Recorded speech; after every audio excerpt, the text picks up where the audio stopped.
In this video, I'll be showing you how to delete your Snapchat account. First of all, open the Snapchat app on your phone. On this page, tap on the profile picture located in the top left corner. So now I'm on the profile page setting. Now, click on the gear icon in the upper right corner. Here, you can get all the settings for your Snapchat account. Now, scroll the screen. You can see the delete account option. Please click on this. Wait for the screen to load and then enter your username and password to delete your Snapchat account. Very next, tap on Continue button. So the next screen says, Account deactivated. Your Snapchat account will be deactivated soon.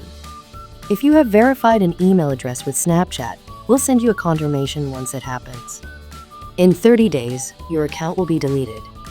If you would like to reactivate your account before that happens, just log in to Snapchat. Hope to see you again soon. So friends, now don't relish in your Snapchat account till the next 1 month. After that, your Snapchat account will be deleted automatically. I hope you found my guide helpful. Thanks for watching.